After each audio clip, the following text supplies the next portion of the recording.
okayfm 101.7. Mr. Anim, my menu again check a crabby and son and Lieutenant Canada Kwaku Yeboah so. Asoja fo abo wani soda. Asoja fo hu wani soda. There be say aguna bia kwa na kwa we na is ogbo ndi say.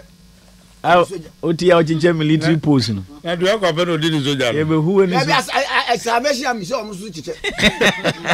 It is soja for omo ba am say part of excavation.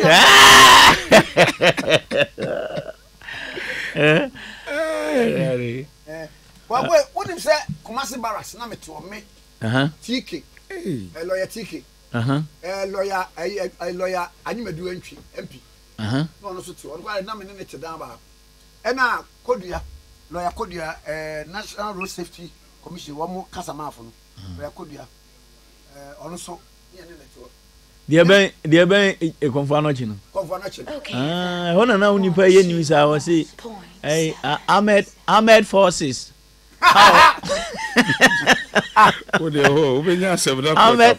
Ahmed forces are omo Kofi Anochi ayare sabia. What are you saying? Kwame Anochi. What was? Is he for Ahmed forces? Ai, it was the armed no. Armed no. Wan hweni ye. The Ahmed forces are omo Kofi Anochi ayare sabia. Kofi Anochi. Na gwara jori Kofi. Ai. Onzo go na busi na via Kofi zan krada. Na toba bi wo the opposite your friend confidence. And na sport bi won in sport is your friend Yamosokro. Na go di wa Yamosokro na mu di ato. Na medidi awie. Na sa abra urade mfrɛ me mawura sport wo. Eze dia wa frɛ. Pa. Enu ni. Enu o frɛ dia mu. Ena say urade frɛ me so wonim so for metran na so. Metran na ase. The nation's prophet 1. Beneza Dakwa Yado. Then dinner of friend it is an. Wow, wanted to tell me. A pambue, Papa Michel. Dinner of friend Yam Conozan. And for the records, software, a brand me fair rather than what to tell me.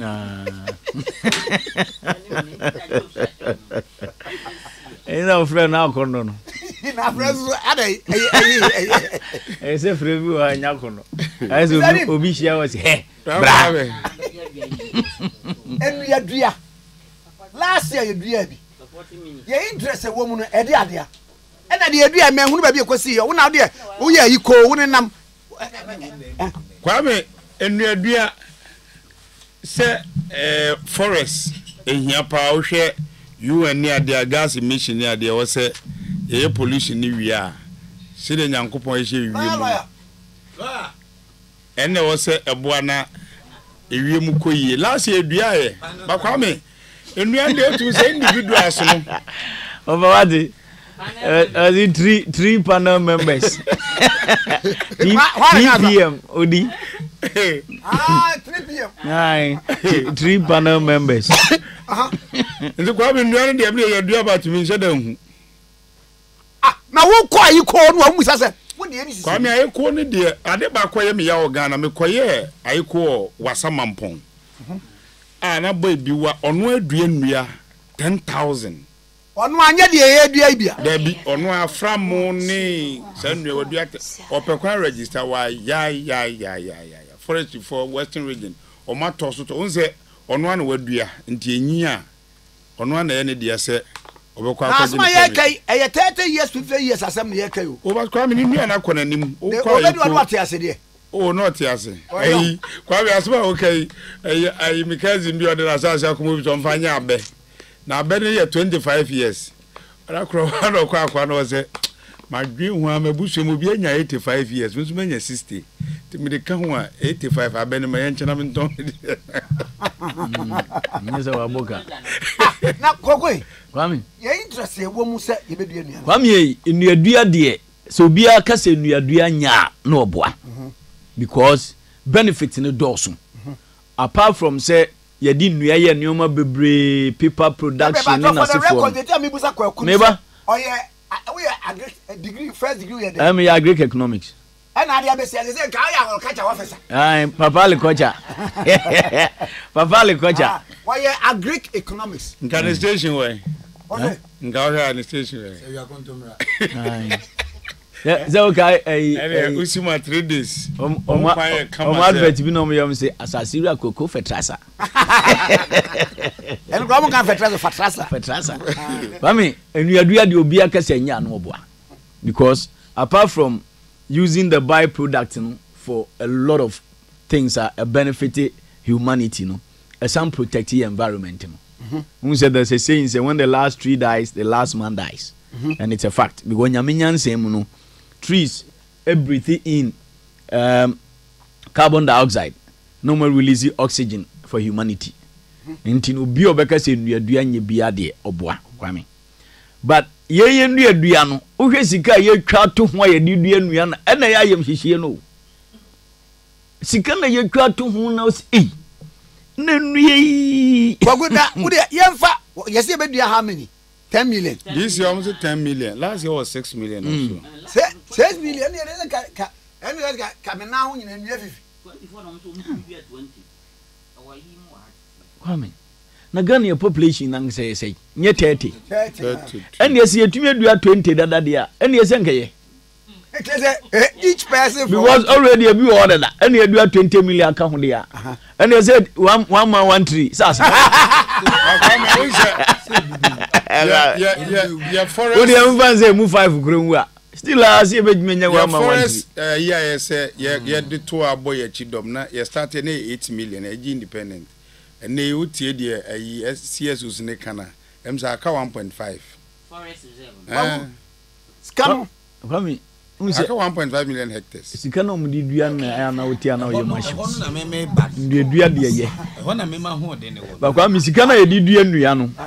Se ye betum kura de akwate ye kaso bi kura ma IMF kura antwa ye nko. Kwaku yi. Hwe ema na me no nya ye ko school, ne enye school garden. Na ye ma emfa nyoma mfifie na teacher fo nko mutu kwaje obi efuo contract ne akodo enti say ye see ye bedua nu madam fu bi no ye bad ye kwaje akwa bi efuo so omso ye nkodua buro na de bi om de ye kom ye kodua buro nti Kwame na eye ne hi nti osagum be osagum ofifie ba na de nchiwe egu ne botom modua buro no dua nchiwe so Kwaku de me kan wo na na se million mbo se we go bu awu na gira kwa sanka nua eduadua no ye de ma Ghana fo no sabi ye kire suku nkwala adua ye twesire si duadua se de si hweso wo dua ni school biam ye dua bi school garden dua bi konimo ntinso ye dua bi ye de ama wasede ne hweso a enkofa sa na no mu dua mo si aboka 28 million. You do a new area, see about 28 million. How? MPC be could do a Mimi could do a bit. Mimi come 28 million. Ghana City. Are you cooking tampo? Kwame, I could be. Kwame. No, on consequence that. Kwame 28 million Ghana City. Yes. Billions 280 billion. Yes. Oh, I didn't hear you, sir. Kwame here. Enra me call Obi Hospital, St. Michael's Hospital, new hospital bi a yesi wo La Paz. Na Kwame mfidi egum no. Say de MRI no.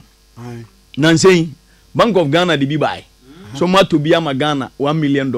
Uni manya ni panto ne de. Ni de no latest version 320 million. Oh, there be Kwaku say over financial encumbrances. Adia mwatwadi aji o man Ghana $1 million no. Ne boy $320,000. Adna mo yo man ni sa. Ne ye fe. The Bank of Ghana to machine ama Ghana. And so what? Now what officers no am call no. Wa mo am fa play the call. Am fa play so. Na de no e de besin hospital La Paz no ni na fie ne ye machine. Kwaku Yeboah me kan pain say sempanifo ahwe efumagudie na asasem so. E ka che so makodua nnua e me ka ba kira o mo disappoint Ghana.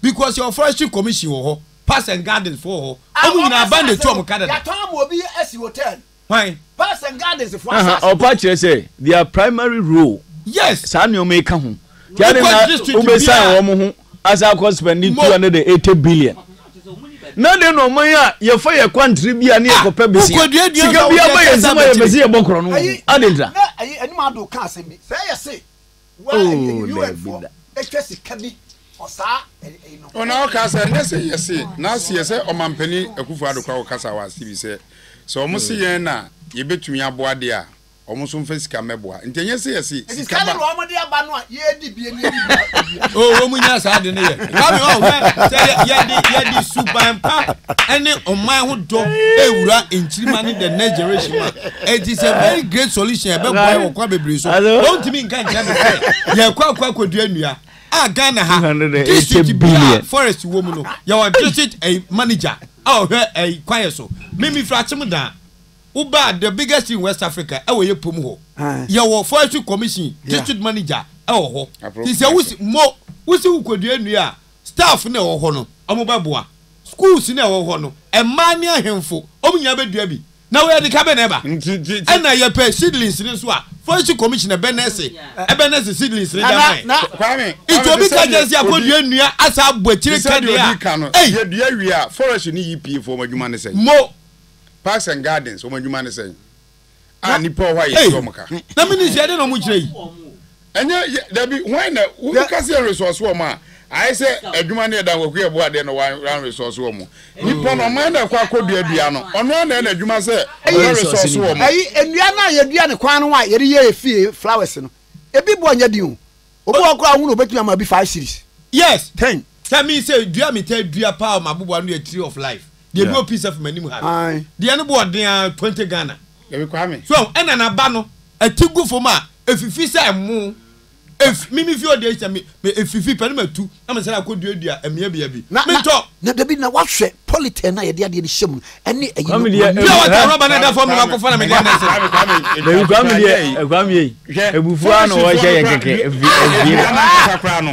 before planting the crime, first for my Juma, maybe now I could that, Gabos will do first with my nest. No man for book, law, and paper, pen, and cogram. No more first commission. And seedlings, my dear. First commission, Benny, they will do it. It is their job. They know how to do it. But I see in your BD. Unabidi na Ghana. Where yourself will be a little go. You go crazy. So for me, I didn't go crazy. Ogozia sorry dying.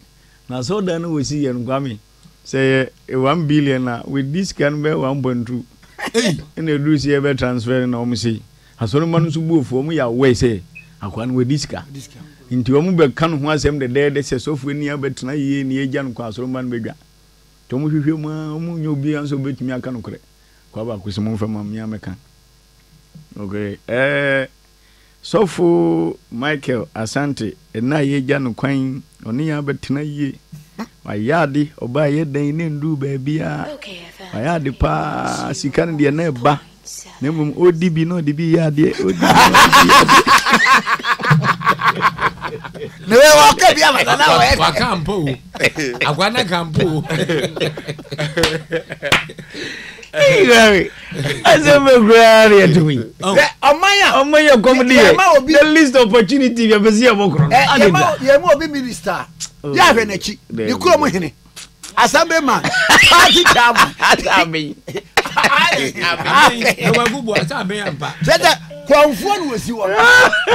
Because Kwame, Emira omo this green Ghana bay. He said the media Ghana forces so na kono so me to cafe akwachi mababu ko dua me de because man je petrol bia ho. Nti media no omo de baka eka no ho ana. Nti ga me stress first commission. I believe so omo betima adwuma we na be simple cry Kwame. Because Kwame e omo adwuma omo ye. Simple cry. So omo na si nua. Kwame na ze kra mpo nyame adom. Kwame those days in kra na ye na etua school fees in kra no. Na ye na ye Greek no. Omo de ye fuo. Mo so omo de ye practicals. Na nyame adom na do di free SHS aba. E was a very resource forestry commission no money Ministry of Education Agric department ni ade alezia. Since ke ye spend kwatampo. We still get the results. Kwame ade ba akukura say enua no ukoya na de kosi baabi ana there should be some mapping. Oba timba adwuma mu a emra ne se utwa fa foforo ti na nem nso forest ni ni nyina ayi akase be dua David Timapi ni bo say na we babu mi ye babu mi se wa jera na we je bubu mapi boka akuma no onim ne bo be one some pointing Uze amantele na jeku for start side we bi na ya kwante mo no nyina no o ye se nua wo so eno de oye no o ma ye form no mpono mo nya forest commission fo o ma ye kuro na de hye a o de o mo to pay roll so agosu mi so na e de yitu o mo ka o mo de se ye dua we wa ha na igman se ohwe obo ho ban obu so aponche nkoka so akopimi se benyin se wo free achim bata bi eda bi efiti achim manso mpo ekwa achim da se nua na wokwan no hu nyina kopim achim da no omampani kufu wo de dua Kwame hwe ade we krampo se enye eyi krono ne yepese egba ade okra bitum dia create jobs for the youth in the village. Very well. I am migrating mankran ye dia share forestry for nsa and you recruit youth for every month. Oh, your forest are you for who? Our various districts. We are thinking about how to save money. To save money or not. That boy see omuye galam say. Kwame the other day na honorable Joseph Buanyedu suggest say see land reclamation sankofo ni na ebetumi employ mu no ye do man ka say dua nua na sa machines na ye je ehye no na ye de adwiri asase na gum back na sa nkola no because we ni free wa oni adwuma ye but sa tree planting a enene akoyi sika billion na say no ebetumi aye de aye project ankasa e de aye land reclamation apadwuma ma boys om ye galansi mo jai me kopela ba penimu beji so wo de kwa akoye na yira Kwame nti oman be ne atimu a nipa ni tima mo oman no kapre e Ghana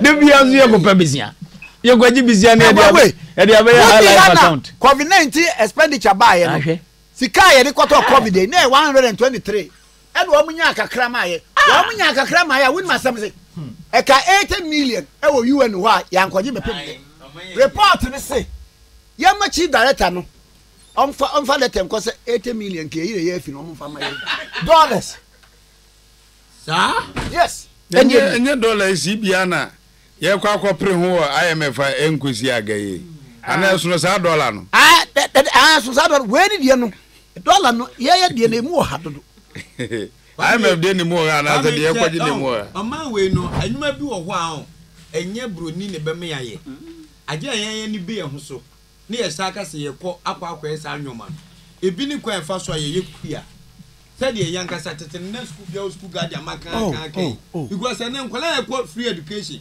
ye go school mu aduane ni ene ye se ye man nkola dodo we nyina aduane adi meanwhile so nkola ye nkyɛ nkwa fa so se aduane ne kura ye dua na buy onim kwa fa so ye dua mo onim kwa fa so ye brofuo bayinfuo aduane gale onim ni nyina enso petrol square meal adi adenti na yemfa se asu ni ban no entete ye ma no hwe prempe hwe ansase ye da ho hwe da secondary school ansase da mama mo ade why ena wo kodua aburo wo mo de 1.8 million ekodua aburo wo gwanchi die na gwanchi die no ade achi ya aburo mu no wo mo si gato aburo enya aburo dwane o ejamunu mahye ini nyina 1.8 million 18 billion asem na okay 18 billion le bro na ye to e benya sai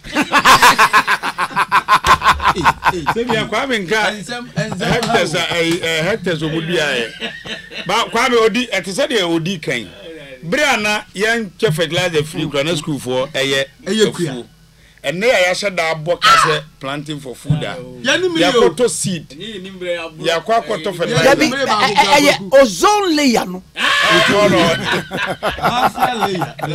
eyezo wa yomna nanga magaze o trizi layer bebe zo nyaka ozinya zanna na yo waka azuma ogegenye obufuzo eri layer you are Kwame ya say you can adopt the me ni ani ma do kan ya anuane bebusu o say free education mu aduane a aban ebo Kenya no nke bebrase kebe brase kura hwachimote school nsase egu na wonim de omoka na ya ka wonim de omoka okay e kwase avoid the omtiti studio ho che e discuss who discuss there kwame obi nkase me ndi usika o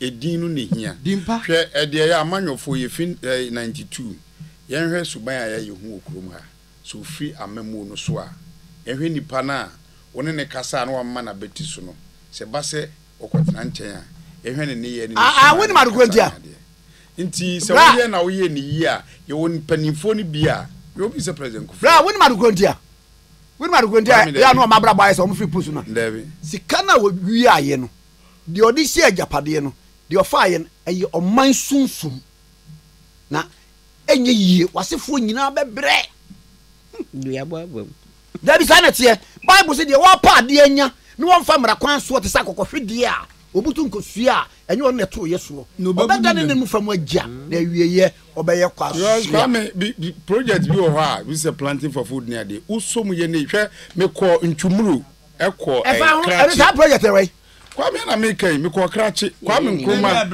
silo Kwame Nkrumah si ye bi wo ho Oti river no yese ode ye irrigation edan Nkrumah si yese ode ye sa we na ombe adekoradan mo yeso ombe ye no ebisi wo sisi ya dan na Russia fo na ombe ye project na dan ni bi wo ho sisi ya even though anya dan obetumi adam de ba skeleton ni si ho anya dan atwa ensase ne ebedu ba bia fulani fo na te so no mo de nantwe ni ade because krache ho no nipa ho no kra tum se omo nheda no so sa ntwumuru ho no enti asase ne da ho obi akwa na okwa kodo bi kwam ye ni me even aban we kra na otiso no kra akwa kosi silo akwa aduane ba akwa nnam ho so masase na nya asase fun abrabo ye boko kwam boko ne brese ye bebu nkontase ya craft laza ba se we planting for food ye nya ho nkontam mu se ye wabu ene potty farm agu kwam last year me sheda kodoma potty farmers ne ho no potty farms because ubeye akukọ na yeyi Kwame Odi Ahenkan tie eye bro ni soya bean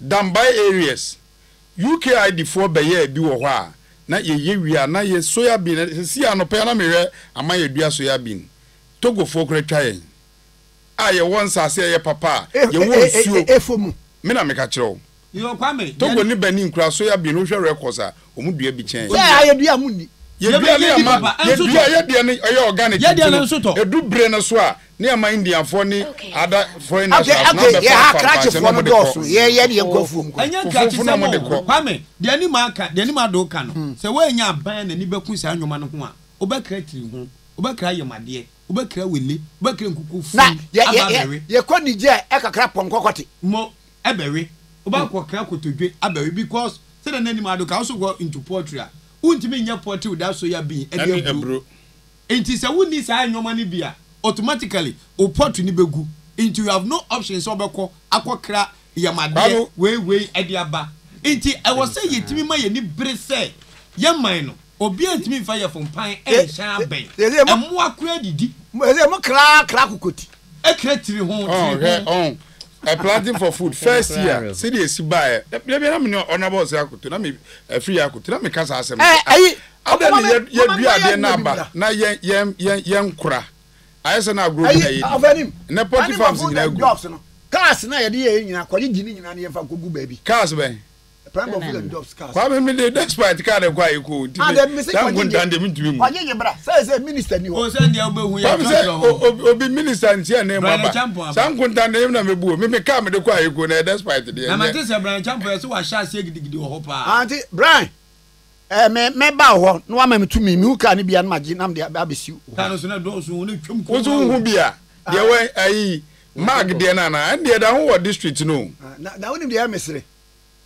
ndi e mesre yeah it's planning for food e ba ye no omudu ti body de ye twa ye body nka ho body nka planting for dabi but planting for food no ga za body nka ho akaka do no mudu a body nka ho ni commanded was soya bean emu ene aburo na body na no wato no mesia de ye body na ba no kofa beton ye no da ne body nka ni commanded ton na se ton .com ana ni nyina chi no soya bean ye nka wo mo a soya bean ni ade na ye nya bi na no na ewo planting for food no mu o ba se papa ye ade pa na e kan initiative say ho na say ya drop ya ko catch brand say no onko fa body meton so benya bia Abigail cry jai ayini ye plantain chips ne. Body time de ban September mu de body na si wo no about 90% nsuo nto a ene irrigation ga na bi nia ye kuni ko mandate na o se hwe anka ba de se nya bi no eye mu ni eburu ene soya bin body nka ho